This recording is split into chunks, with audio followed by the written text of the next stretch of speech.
Okay, so if you're a professional driver today, wow, the amount of stuff you're juggling is just, it's immense. Totally. You've got these really strict federal hours of service rules, Mm. right?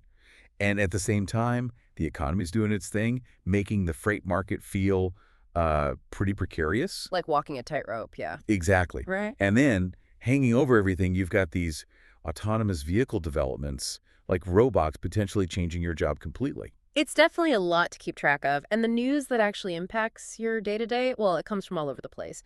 Could be a memo from the DOT, could be some Wall Street report, or, some tech lab announcement. Information overload, basically, when you're meant to be focused on driving safely. Right. So that's what we're trying to do here today. We're going to do a deep dive, cut through some of that noise. We'll look at the latest crucial news regulations, industry shifts, and try to connect the dots. Show those different angles. Yeah, show them multiple viewpoints and hopefully help you feel more informed, maybe a bit more in control of where things are headed for your career.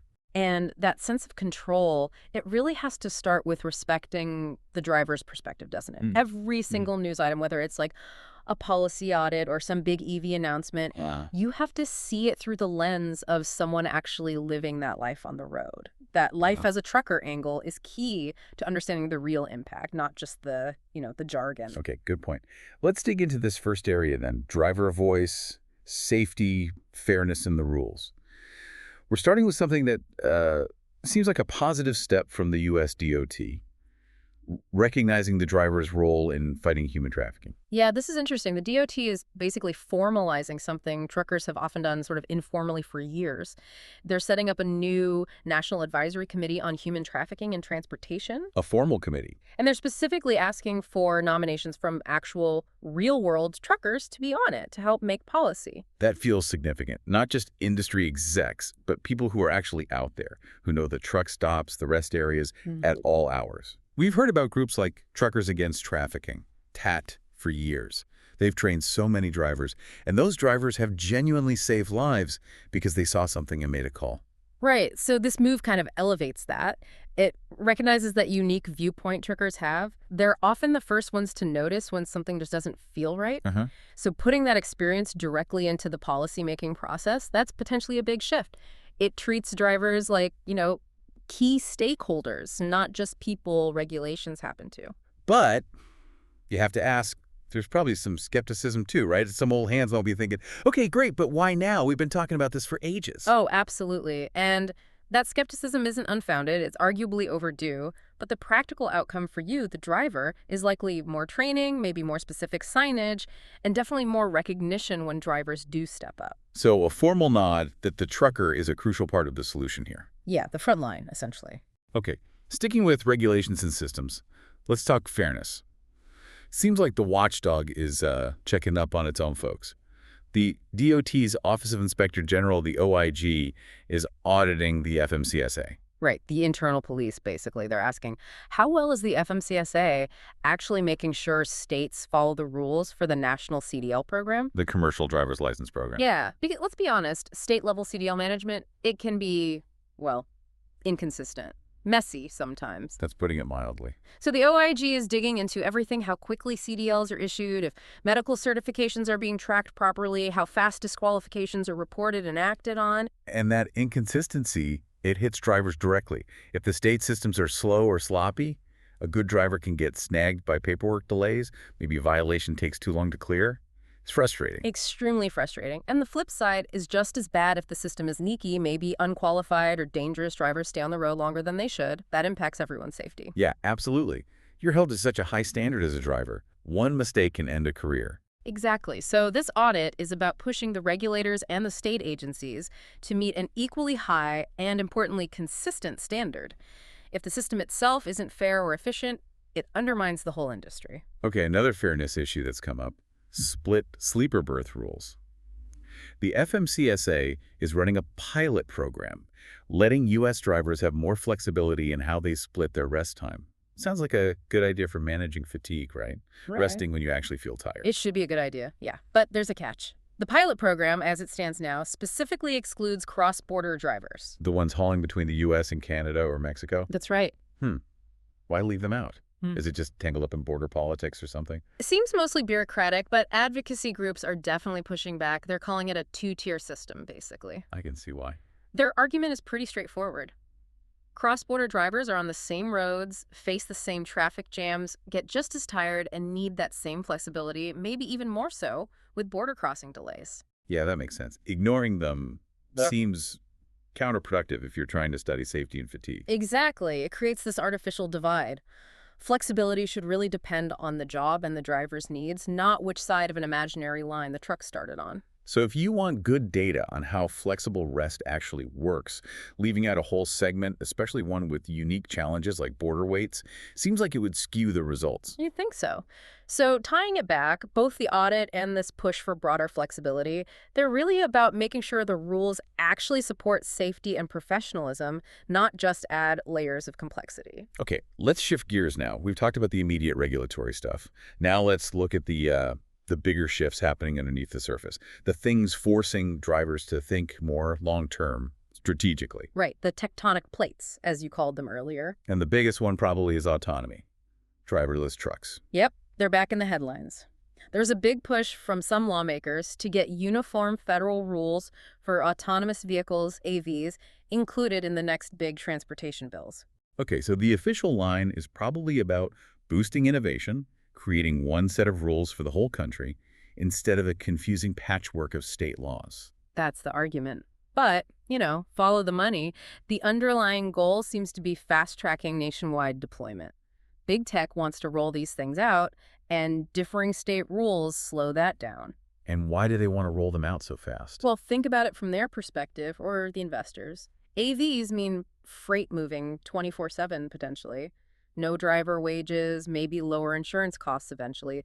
No hours of service logs to manage. Huge cost savings. Massive financial incentive for the companies developing the tech, your Teslas, Auroras, Waymos. Right. But then you've got the other side, the drivers, the unions, and they are, understandably, pretty fed up. Yeah, they're demanding safety standards be locked down before these things are widely deployed. And maybe even more critical, they want real plans for job transitions, retraining. Because this isn't science fiction anymore, these trucks are being tested on public roads now. The threat isn't abstract, it's becoming concrete. Very much so. And it won't hit everyone the same way, or at the same time. The first target for autonomy is likely long-haul routes. Predictable, often hub-to-hub runs. The middle mile. So that's your main type of haul. You're likely looking at a more compressed timeline for potential disruption. And even if you don't do long haul, there's a ripple effect. How so? Well, smaller carriers might struggle to compete with the potential efficiency of automated fleets. That could put downward pressure on rates across the board, even for local routes still needing a human driver.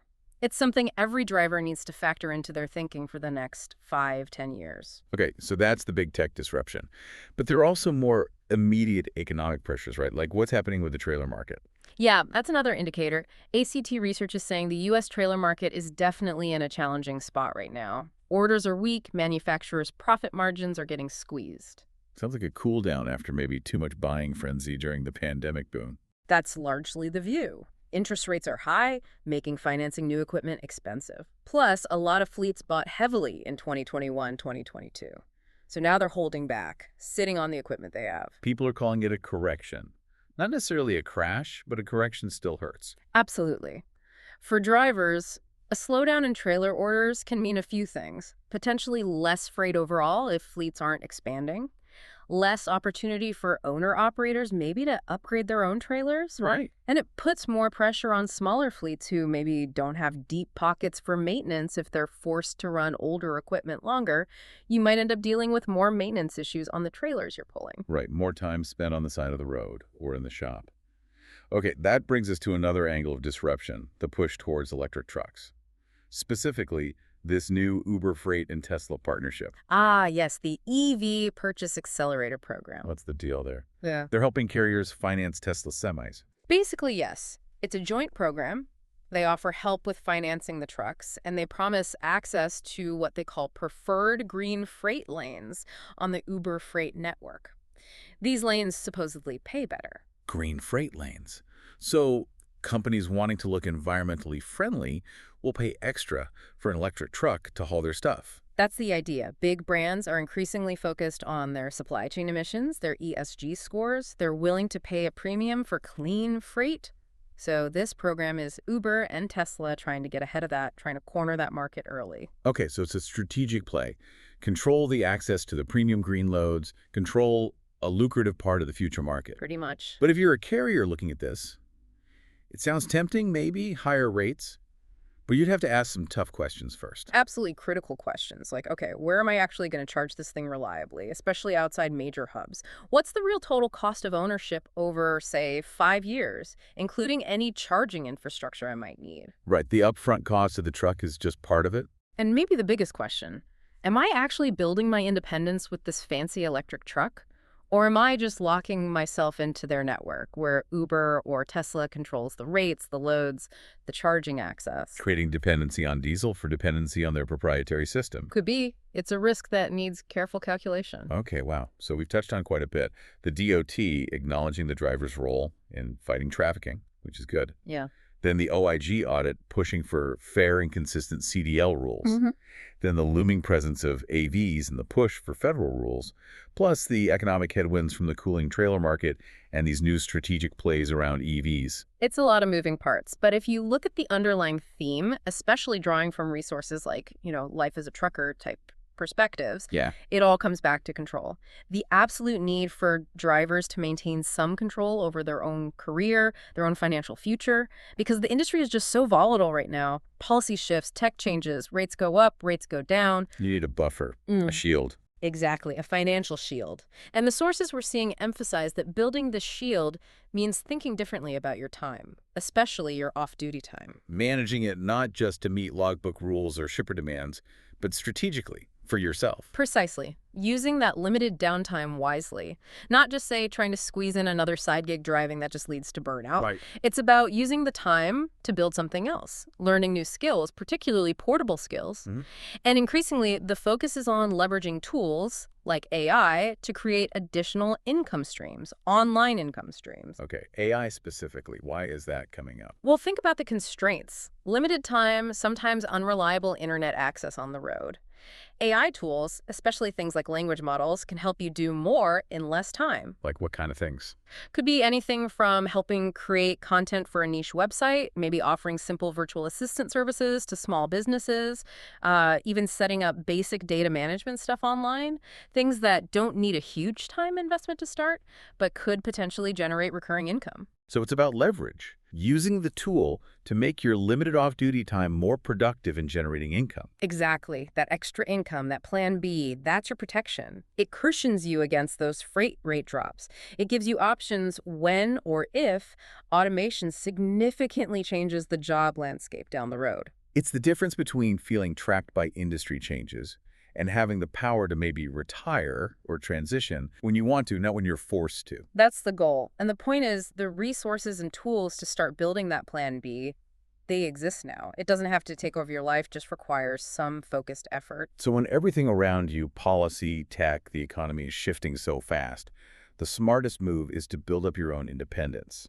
Absolutely. And maybe here's a final thought to chew on, as you're out there on the road. It's kind of a paradox, isn't it? How so? Well, on one hand, you've got the DOT finally, formally saying, we need your human eyes, your human experience at the policy table to fight something like human trafficking. They're valuing your unique human insight. Right. Recognizing that real-world expertise. But on the other hand, large parts of the same industry are investing billions to develop a robot to do the core driving task, aiming to replace that human element, at least for certain routes. That is a strange duality, respecting the human while trying to automate them away. So the question for you is, given that tension, how do you personally measure, and maybe more importantly, market the value of your specific real-world human experience and expertise? How do you make sure that your contribution remains undeniably essential no matter what the tech does?